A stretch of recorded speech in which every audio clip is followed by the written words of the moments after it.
Good afternoon, everyone. I am so excited to welcome you here to How Advocacy Works.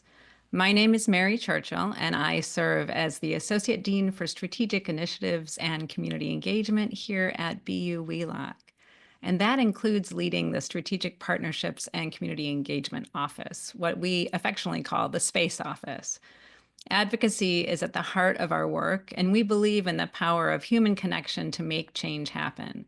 In our advocacy work, we bring together experts from all walks of life and with all types of expertise. Expertise from lived experience, academic research, and professional practice. And we work together in service to the community to make change happen.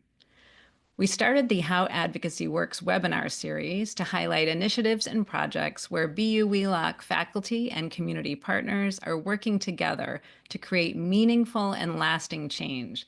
Today's panel is truly an all-star group. When I first met Amy O'Leary, I was literally bowled over by the power of her passion for advocacy.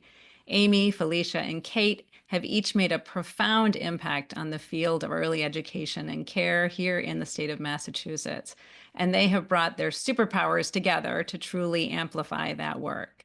Their leadership, dedication, and vision have helped shape the landscape in powerful ways. I want to thank you for your tireless work and for being here today to share your insights and show us how you make the magic happen. And a big shout out to Kyle DeMeo Cook, faculty member at the Center on the Ecology of Early Development, SEED, here at BU Wheelock, for moderating this conversation. Start with a few logistics. Our panelists will engage in conversation for around 20 minutes, and at that time, Kate will lead everyone in a taking legislative action activity for 5 minutes before Kyle opens up the conversation and takes questions from the audience. If you would like to ask a question to the panel, please send it using the Q&A question and answer box at the bottom of the Zoom screen. We will be monitoring the Q&A box. Thank you, and I will now hand it off to Kyle and the panelists to begin.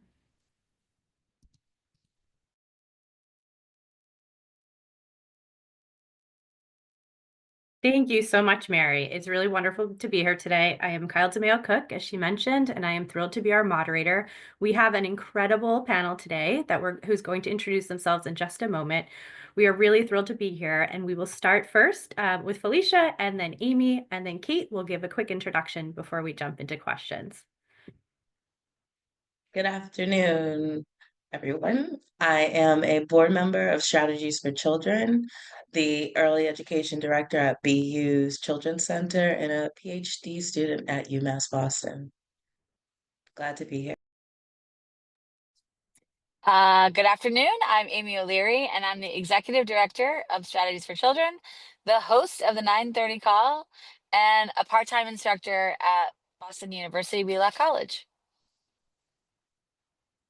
Greetings, everyone. My name is Kate Warren Barnes. I use the she, her pronouns. I am the head of Massachusetts Strategy and Impact for Jumpstart for Young Children. We are a Boston-based but national early education and care nonprofit at the intersection of higher education, like our partners at BU, early education and care, as well as workforce development. I'm also adjunct faculty in the BU School of Social Work and a doctoral candidate in social work at Sacred Heart University. So great to be here with all of you. Great. Thank you so much for those introductions. And as everyone can see, that our panelists wear many hats and are very busy. So we're so thrilled that they're here today. So we wanted to start with a question of really going back to the basics. So our first question is just what is advocacy and what are some of the misconceptions that people have about advocacy work? And we can start with you, Felicia. So, advocacy for me is promoting and defending the rights and needs and interests of young children and their families, and for the professionals. My journey began with the Speakers Bureau at Strategies for Children. It was a advocacy cohort of individuals learning what Advocacy 101 was and also being able to utilize the skills in real time. It allowed me to realize that I did advocacy work through my professional capacity, but also gave me the push to explore other opportunities. And the misconception is that everybody is able to do it. You just need to find the space for you to actually stand up for what you believe in. I would add to what Felicia said and say, I think as from a preschool teacher and director, I think about advocacy in so many different ways. And one of the misconceptions is you have to have like a megaphone and be standing at the state house.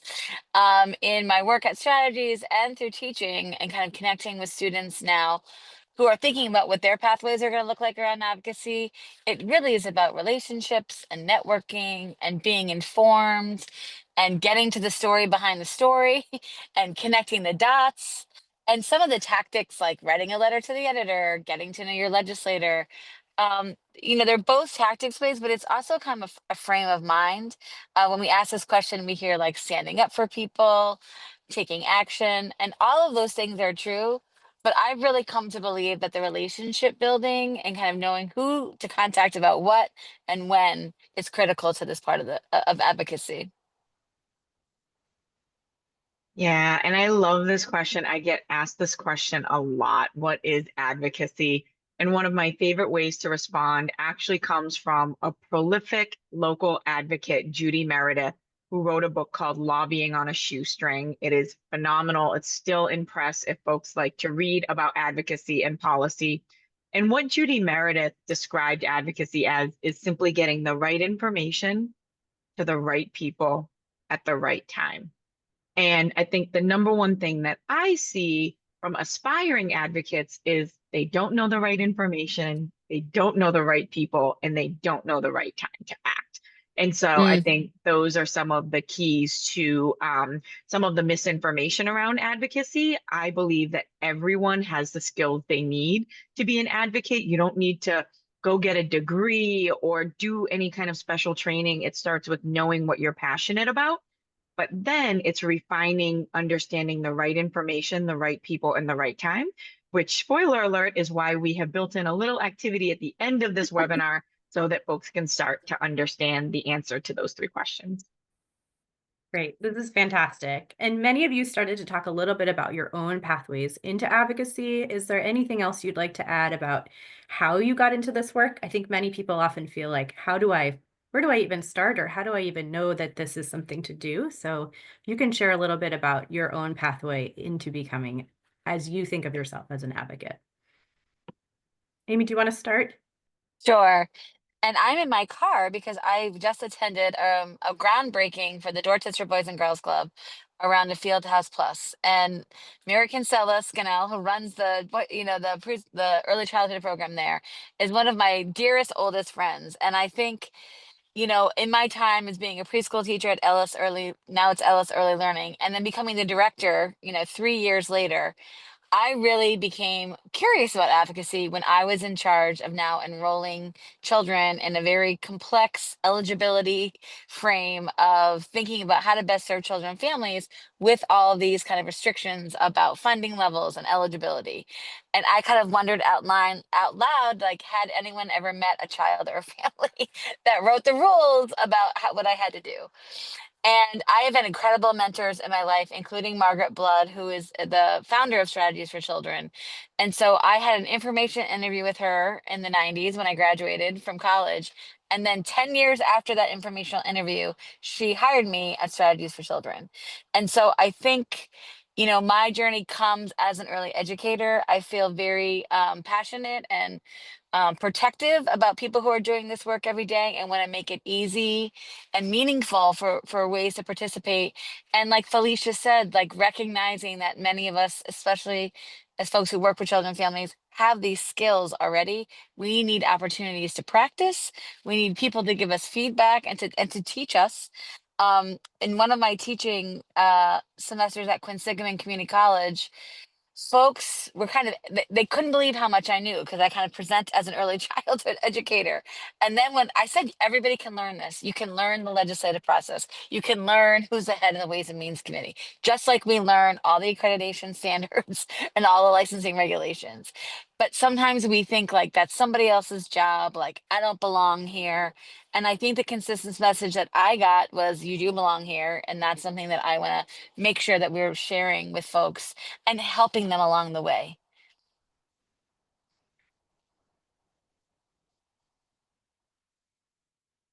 Yeah, I can jump in. So, You know, in some ways, I like to say that this career path chose me. I didn't choose it. I think if I had my own ways, I'd be doing something maybe very different, but I have just grown to love this work. And I am somebody who was born into the Massachusetts child welfare system. And so I think innately, even as a young child, I had this understanding of the way systems impacted my life. So as I got older and I went through school, I am trained as a social worker. I'm a social worker by training and by heart. I have a deep love for people. And I wanted a career path that allowed me to serve people. But at the same time, I was realizing that some of the greatest impacts on the people I wanted to serve and work with were systemic. And when I understood where those systems related impacts were coming from, they were policy related. And so for me, serving people and helping people meant going directly to the people who are making the policy decisions that are impacting the lives of folks.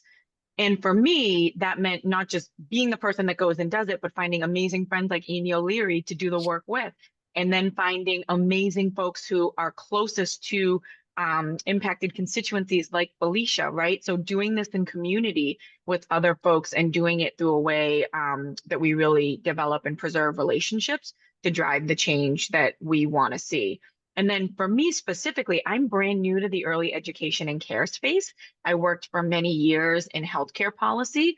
And I think one of the things that really drew me to doing early education and care work was the fact that I did not have access to early education and care as a child. And in fact, I didn't even know what early education and care was until I had my first child. And I had this acute awareness of like, well, I got to work. So where's this baby going to go? And so that was my entry into the system as a parent. And I've stayed engaged in the early education and care system for over 20 years, first as a biological parent and then as a foster parent.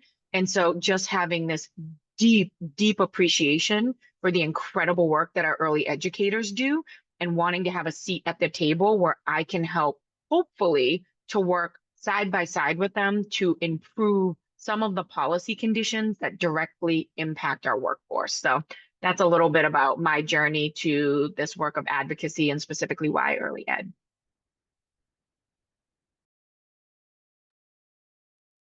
So when I joined the Speakers Bureau, it was because the CEO of the YMCA of Greater Boston had chosen me to be a part of that as a representative of this big entity. And I immediately turned to my team at the time and I said, "What do you want me to talk about on our behalf?" And that was the introduction to a seat at the table. And for me, that became really important to make sure that I also give that opportunity back by making sure people know that it's an option to have access to. So doing this work has always been a passion of mine, and it just changed direction as I have evolved in my profession. And it's important to me that individuals know where to access resources. And that becomes a real challenge within early ed in general. So I want to be a conduit of sorts. Great. This is wonderful. And it was really great to hear, particularly you, Kate, talk about the power of like coalitions and the relationships. And that really brings us into our next question. It's hard to do any of this on your own. So some of you actually work for organizations that are trying to be those facilitators. So I'd love to hear a little bit more about how your specific organizations, particularly Kate and Amy, have really thought about how you can successfully influence early education and care policy in the state. Kind of give us some of that behind the scenes take on it. And I know, Felicia, you've been involved in some of these activities too, so feel free to jump in as well. I'll let you go first, Kate. Yeah, and thank you for that question, Kyle. I say all the time, advocacy should never be done alone. It is always more fun with friends. And so I think part of the trick when we think about right people, right information, right time, it's figuring out what are you most passionate about and then finding your people. Because I guarantee no matter what your passion is for young children, there is a coalition or there is a group that is working on it, and you just have to find your way to them. And for our budding advocates in the audience, I'll say there are amazing coalitions and groups doing this work who also help translate that information about what is the right information, what is the right people, and what is the right time. So by following your passion and finding like-minded people, it makes the work of advocacy not just a whole lot more fun, but really easy to navigate. And so in the work that we do at Jumpstart, that's some of the work we do. We try to be helpful thought partners in coalition with groups that I'll let Amy talk about in a moment. But we're behind the scenes all day long monitoring things like the state budget. Like we just had a big milestone in the state budget yesterday. And we know that you all have a lot of demands on your time and your talent. So you might not have been checking for the state budget yesterday, but Amy and I worked. And so doing that behind the scenes work in thought partnership, in community, in coalition, to then help translate that into things like action alerts, so that maybe you get an email or you see something on social media that like the state budget is out, here's how to take action. It's time to reach out to your member of the House of Representatives, and here's a sample of the things you can ask for. So that's some of the work that we do behind the scenes to make it easier for folks to join with us in this work in coalition. But the most important thing I'll say is relational organizing and being in community and coalition, I firmly believe is the only way to do this work. And so doing it together in that way, iron sharpens iron, many hands make light work. That is really the secret sauce in my mind to how you get things done for young children, not just in Massachusetts, but anywhere. It takes all of us bringing all of our gifts and skills together in relationship and in coalition to get things done. But Amy, do you want to talk a little bit more about your experiences? Sure. Thanks, Kate. And I think, I mean, so Kate and I, like, no matter our roles, we find a way to collaborate and coordinate. And Felicia actually was a part of our speakers bureau, but then in our first cohort of advocacy network.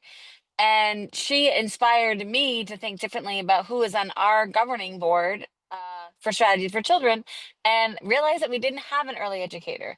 So as we were doing our strategic planning and thinking about our own organizational capacity, that became a priority. And Felicia is now serving, as she said, on our board of directors. And so part of it is like walk the walk and talk the talk.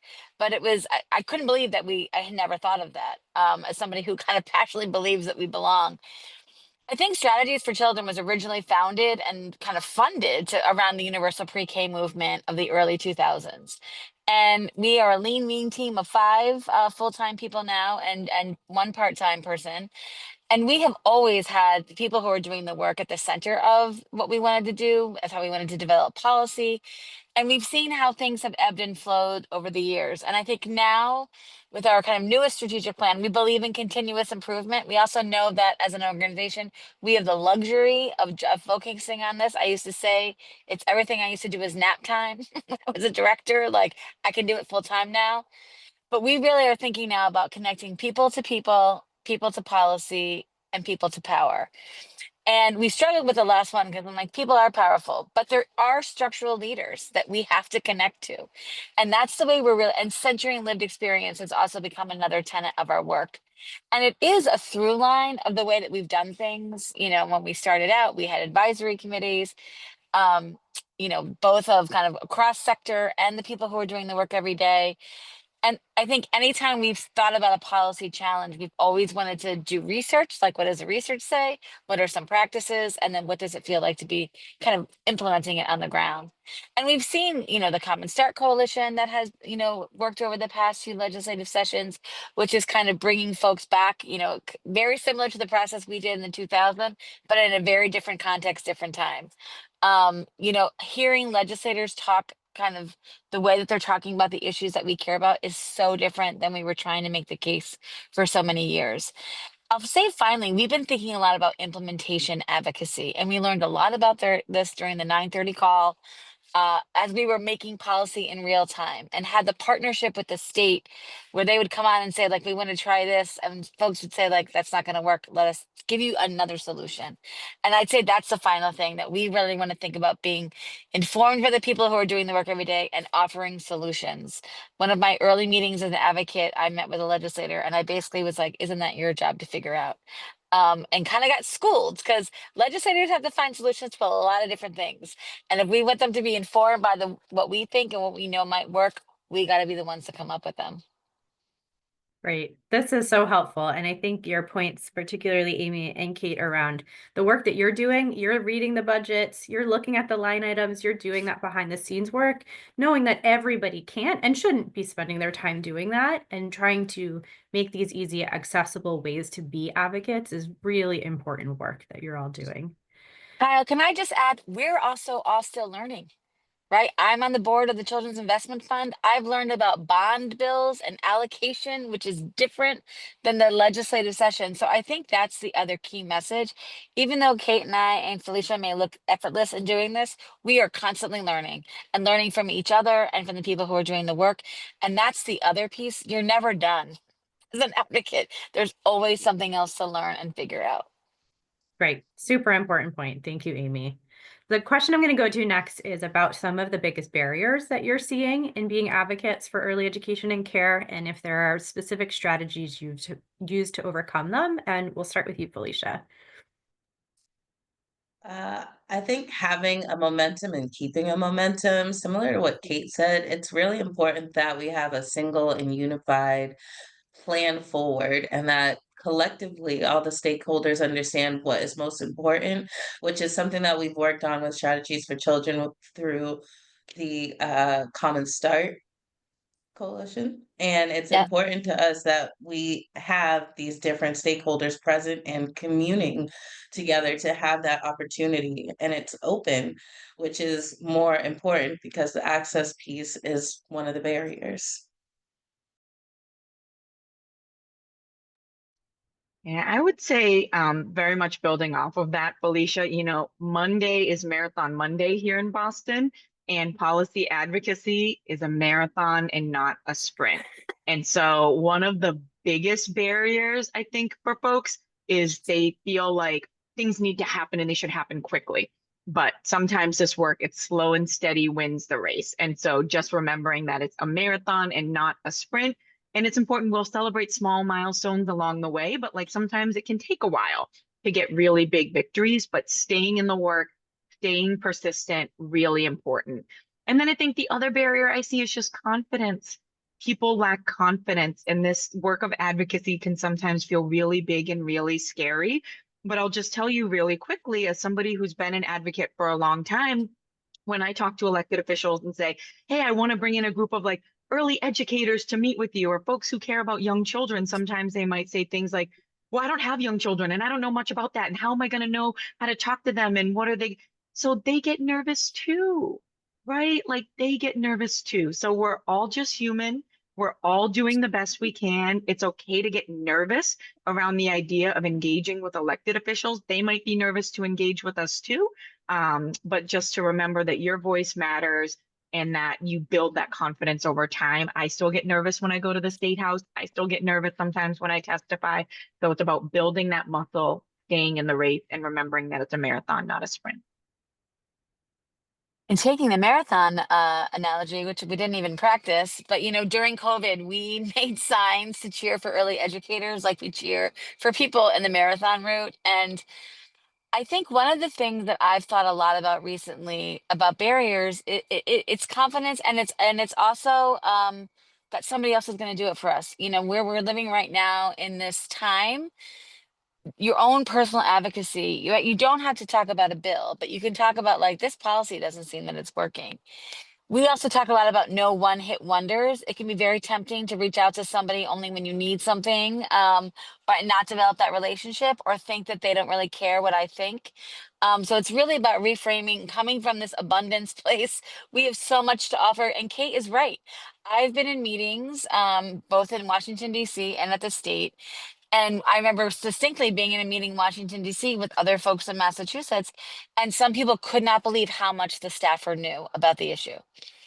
And I've also been in meetings where staffers are learning and trying to figure it out, and they're kind of working for their boss and taking all these meetings.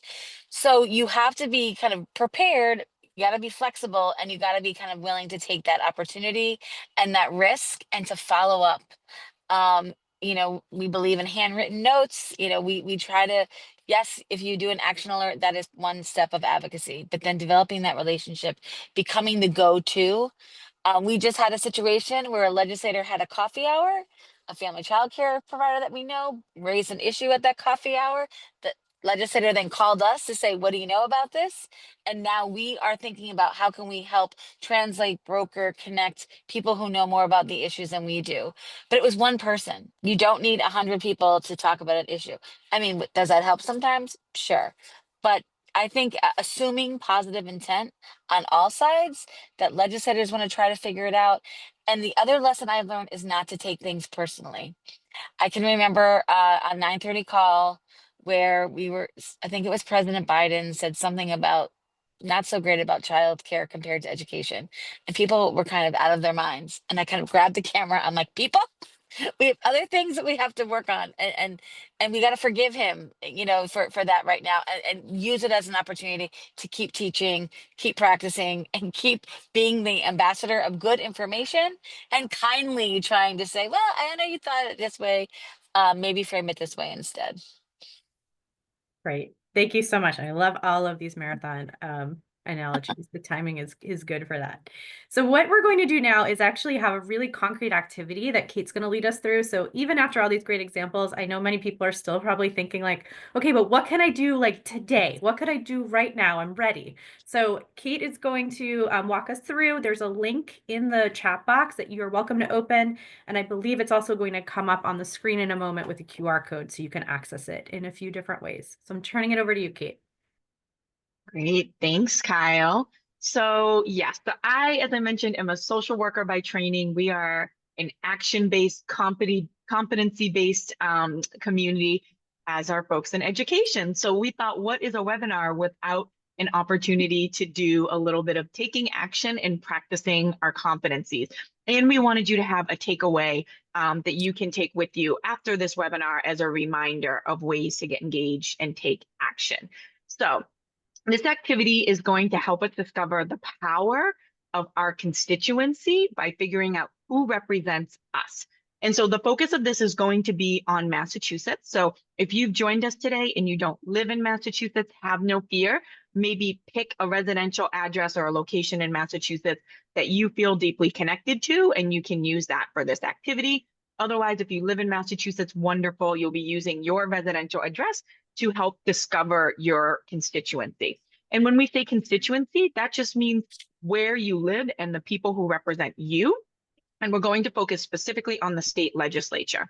And that is because I know we're hearing a lot right now about what's happening with the federal government, but in many ways, our state legislature is even closer to us, right? They live in our communities, they live in our neighborhoods, they might shop at the same grocery store. So we really want to focus on the power of our constituency in the state legislature. So that starts with step number one. So this is a slide that or in the chat, you can click into the link for Strategies for Children, where Amy and her incredible team have recently launched a phenomenal advocacy headquarters. So we want to make sure that you are taking away that website and you are staying connected to the incredible resources on that website that Strategies has been curating for all of us.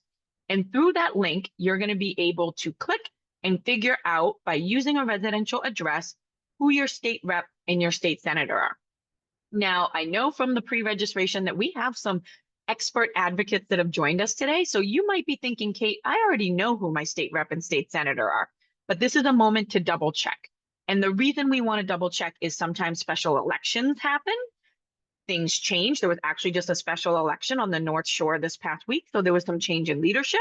And then because of things like redistricting, the people that represent us can change. So now is a good time to check in. And again, you're using that link at the Strategies website. You'll click into the link. There'll be a box that says who represents me, and you're going to put in a residential address, and it is going to show you the name of your state representative and your state senator. Now, everybody that lives in Massachusetts, you have one of each. You have a state rep and a state senator. So this is the first step in leaning into your power as an advocate. It's figuring out who represents you. So folks like Amy and I, we're at the State House all the time, having meetings, getting to know people, leveraging the power of relationships and connection. But at the end of the day, both Amy and I each have one state rep and one state senator who are responsible for us. And so when we talk about doing this work in community and in coalition, this is part of why this matters. When we all come together and we have different people that represent us, that's how we can start to build and mobilize and have power. Okay. So now hopefully under the sound of my voice while I was chattering away, you've clicked and you have gone to the strategies website. You know who your state rep and your state senator are. If you're like me, you might want to jot it down on a Post-it note or write it somewhere because we all live big, full lives and sometimes this information gets away from us. So make a note of that. The next thing you want to do is you want to start to cultivate relationships with the people that represent you. Now, I know you might be thinking, Kate, that sounds terrifying, or I don't have time to go to the state house. How in the world would I begin to do that? Well, here are just a few ideas of how you can cultivate relationships with the people that represent you. Number one, if you like social media, I personally don't, but I know a lot of people do. If you like social media, odds are very, very high that your state rep and your state senator are on social media. So find them on whatever platforms you use. One of the platforms I actually do use is LinkedIn. And I will tell you right before this call, I peeked at my LinkedIn and I had a friend request from a state rep. So state reps and state senators, they're just like us. They use social media, they're on LinkedIn. So see if you can find your state rep and state senator and follow them on social media. This creates a really natural feedback loop so you can see some of the things they're working on. They might be tweeting or posting or sharing about events that are happening, positions that they've taken. So this is a way to cultivate relationships really easily without going to the state house, without leaving your home. Follow them on social media. And then the other thing you can do, many of our reps and senators have newsletters. So they put out newsletters through their website. So you can Google the name of your state rep and state senator and see if different websites pop up. And here's another super quick pro tip. Sometimes our elected officials have two different websites. One is a .gov website and one is a .com website. Their .com website is often their campaign. So it is the side of their work where they are actively running for office. And then their .gov website is a website that connects to the work that they're doing as an elected official. So no wrong website to sign up for or newsletter to sign up for. See if you can find their website, sign up for a newsletter. The thing I love about the newsletters for the people that represent me, if they're having coffee hours in my neighborhood or different neighborhood events are happening, I hear about it in the newsletter. Or if I want to promote an event that I'm doing that I want to share with my neighbors, I can reach out to my rep or my senator and say, hey, can you put this in your newsletter or share it on social? So step number 2, think about ways that work for you to cultivate relationships. And those are just 2 different ideas. 3, you heard that Amy and the team at Strategies are doing amazing work to connect people to policies. And again, I recognize that that can sound really big and scary and confusing, but it's actually really simple. So there's a link here to the state legislature's website. And this is actually an award-winning website. It has been named one of the easiest to use state legislative websites in the nation. And on that website, you can find information about there have been roughly 7,000 different bills filed this state legislative session. And so you can play around on that website.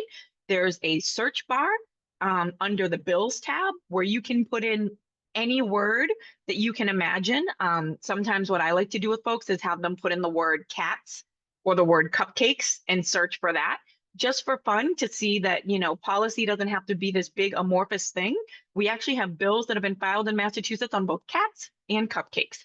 So play around, see what bills have been filed. And then you can also look and see when you find your elected officials on that webpage, there's a tab under your elected official's name. You can see the bills that they have filed. So go see, what is your elected official doing? What are they working on? How does that align with your values as people who represent you? How do you feel about the issues that they're working on? So play around on that website and start to connect people to policies by seeing what is happening. And then finally, I wouldn't be a good professor talking with our colleagues at BU and talking through the School of Education and Human Development if I didn't give you all some homework. So the homework here is to next go ahead and take action. So after we leave this webinar today, think about ways that you might consider reaching out to your state rep or your state senator. Now, you could do this on phone. You could do this via email, you could do it social media, or you could just plan a little field trip to the State House. And when you reach out to them, you could simply ask them, like, I was on a webinar last week and they said that the House budget is out. What is your top budget priority this season? You could ask them about that. Or maybe you did a little bit of a bill search and you found a bill relative to early childhood that you feel passionate about. ask them if they know about the bill. Are they supporting the bill? So you can reach out and ask them anything. If you find a bill that you feel really passionate about, this is a great time of year to ask for co-sponsors. Co-sponsors are just a way that our state rep and our state senators can sign on to bills to support things that they care about. So that is your homework. If you so choose, you're going to leave the space today knowing who represents you, having a few ideas of how to cultivate relationships with them, hopefully starting to play around with this idea of connecting people to policies, and then doing a little bit of homework to tie it all together and take action and reach out to the people that represent you. So with that, that is our activity for the day. We want to make sure we leave plenty of time for questions. But as you're getting your questions ready, I'll also yield the floor to my dear friend Amy in case there's anything you wanted to add to that activity, Amy. Thank you so much, Kate. That was excellent. I think Kate and I both are teaching this semester, and one of the things we do at the end of the semester is connect people who are doing policy to the students. So we're next week going to do that, and that we've done it a couple of years, and it's incredible. And I think I just want to talk about the way that higher ed is responding to have courses that are around leadership, around policy, around advocacy. I have my master's in public administration because that was kind of the best choice for me at the time. But it's been incredible to see higher ed respond. And to have faculty like me and Kate, and now as Felicia is studying in her PhD program, and Kate, to think about like this is really a thing. And last night in class, I had the Ask Me Anything part session, and somebody said like, how do you find a job to do this, or do you have to leave your job? And I don't think you have to leave your job. If you are in a child facing job, you can do this at so many different levels. But I think we also want to think about, kind of as we look to the future, what organizations do we need? What expertise do we need? What can you bring somewhere? And then how do you figure out how to practice that while you're there? I would also love to hear from Felicia that now kind of you've been a program director in many different settings, but how are you helping your team think about how they can be good advocates? What do you do as a director? I share the work that I am doing, and I also give them opportunities to engage with the work that I have access to. And part of that has transcended into one of my teachers now joining the Advocacy Network and has been teaching her children to utilize the word advocacy, which is the cutest thing on this planet. And I even talked about it in my parent council, and the parents feel connected because they know what the teachers are doing Mm. outside, and they have a real sense of community now, knowing that they're able to support what the teachers are interested in, who are taking such good care of their children, and also being able to support the children utilizing these terms in at home.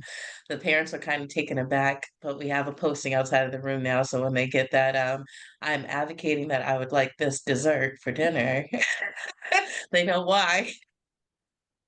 So it's important to just share the wealth of information and also give people opportunity to utilize that information. That's fantastic. I love that example. That everyone can be an advocate. So wonderful. Well, a big thank you to Kate for walking through that activity, and a shout out to Amy and the Strategies for Children team who have created this amazing advocacy headquarters. Amy has put the links in the chat too of different parts of the website if you want to poke around. We encourage you to share that document, the activity, with your colleagues, with your communities, because we do think it's a great first step, particularly when you're not sure what to do next. So I am going to take our next question from the chat. It's a wonderful question about how do you balance advocating for the bigger picture on the long term when you know that there are also like really immediate policy changes that need to get made. So I'd love to open that up to any of you to get started. I'm going to give an example from the 9:30 call this morning. So we have Commissioner Kershaw comes on the call once a month, and today was her day, and she usually shares an update from the board meeting. And today she did that, as well as really took questions that people had. And another tactic that we use is people can send me the question and I can ask the question, because sometimes people want that kind of in between buffer. So that's what happened. I got a question about a director who had put in like a teacher qualifications question that they had asked the potential teacher for information that she didn't remember them asking before. And the commissioner said, connect me directly to that person. We just need to know. I think I know what might have happened. we have had some temps come in. They may have asked a question that they didn't have to, for whatever reason, and we kind of reiterated that, like, if something's happening, we have to tell people and not assume that they already know or they're doing it on purpose to make us mad. So it was such a kind of real time example of just giving a bit of information to the commissioner. And maybe the commissioner's not the right person to answer the question, but making her aware, she immediately kind of said, just connect us. And we did. So, like, after the call, we were able to connect. I think oftentimes we talk to each other about things, but really thinking about and practicing how do we tell both good and like challenging news to people who are sitting and making policy decisions. It's really important to say, wait a minute, and to get the accurate information. Like, we've heard about what's happening with Head Start. I shared what we knew, and then we got a question on the call, like, when's it being eliminated? And then I'm like, well, we don't know if it's really being eliminated, but we're getting ready for it. So not just reading the headlines of things and then asking, like, I think this is what's happening. Like, Kate, can you confirm? Like, is this what you heard too? Yeah, and I think we talked a lot today about, like, I sometimes call it big P policy, right? Like public policy, bills, the budget. But then I love that this question maybe gets a little bit at like small P policy, right? Like policies and procedures and how we think about those. And for folks like Amy and I, who, this is what we do for the vast majority of our jobs, we have to do both. Right? We have to balance both. We have to keep our eye on the horizon and on the North Star of the big P policy issues that we want to see advanced, but then also like what's happening on the ground and needs real-time attention. I think for advocates in the space for whom this is not your full-time job, you lead with what is your passion and what do you have the time and space and energy for. But again, when you're in community and you're in coalition and Amy and the 930 call exists, okay, they're driving big P policy issues, but then I can go and be on once a month with the Commissioner of Early Education and Care and maybe talk about some of the small P policy issues that need to be addressed. So again, I think it all comes back to right information, right people, right time. This is also a little old school, but it's working in the coalition. Yesterday, when the budget came out, Marissa and I called people instead of like going back and forth an email or texting. We called people. We got more done in an hour. We got good information. We had to think about the budget. There are time sensitive things that you do have to react to. So, kind of just reaching out and calling people, like going rogue and not setting a time to call up. I think we've lost some of that. And it was just so meaningful to be able to do it yesterday. That's great. I have one more question in the chat. I'm going to ask Felicia, and then we're going to start to wrap up because we appreciate everybody's time being here today. So can you, Felicia, share a tip on how to engage and motivate people in your own community to become advocates and to share their own voices? I think first by listening and validating what people share with you in their storytelling, because it's important to know that as an individual wanting to share something personal and deeply affecting them, it's important to also show concern and then also give them resources. Giving them resources doesn't also mean give them the answer. It also says, this is what I would do. This is what you could do. This is how I would do this in order to get to the solution I'm looking for. Just like all of us educators here. If you give them the answer, do they actually learn the lesson? But it's important to also support what they want to do by being someone who is rallying with them and not opposing them. That's wonderful. So So I am good. conscious of the time. It's 12:45 Eastern time, which is when we were about to wrap up. I have one final closing question. So for those of you who can stay on, we will stay on and do it. The last question is, what gives you hope for the future of early education and care policy and advocacy? And if each of you want to have a closing remark, and then we'll wrap up. Kate, do you want to go first? Sure. So I'll just lead by saying, first of all, thank you for taking time out of your busy day to be here with all of us. Just appreciate you for taking the time to learn more about advocacy. And while we're in webinar mode and I can't see all of you give me hope. The people who take time out of their day to be in space, to be in community, to have these conversations. And of course, as somebody who absolutely is obsessed with tiny humans, tiny humans and little people give me a lot of really big hope for the future. So just relationships, people, spaces like this really give me hope for the future. So thanks to you, Kyle and BU, for hosting and curating the space today. I would agree. The 9:30 callers give me hope. The students that I'm teaching are giving me hope. I think, we do the first year tour and we meet all the new legislators on the 9:30 call. I just think and just coming at this event, to have our governor, to have Senator Markey, to have people kind of showing up at these places and talking about what we're going to do in Massachusetts to continue to support children and families, and do it in partnership with people who are doing the work, that is giving me hope. We know that there are people living in states where that's not the context they're living in. And so I think we need to be appreciative of that. I think we need to keep fighting, and I think we need to keep together. What's giving me hope is all those tiny people. I really I really thrive from seeing the children grow. It really empowers me to know that there are parents who actually care about the educators who are doing this work and all of the stress Mm. that they encounter in a day-to-day space. What really gives me hope is also having the opportunity to be in spaces that weren't necessarily accessible to me as an educator, and being in those spaces to speak up for the people who can't be in those spaces gives me hope. Those are great ways to end. So I'll just end by saying a big thank you to everyone who is here today, a big thank you to all of our panelists, and a thank you to Mary Churchill and Cara Metaliano, who were our hosts at the Space Office at BU today. So thank you, everyone. Please feel free to reach out. Everyone on this call is very accessible. So if you have questions or follow-ups, we would love to hear from you. Thank you.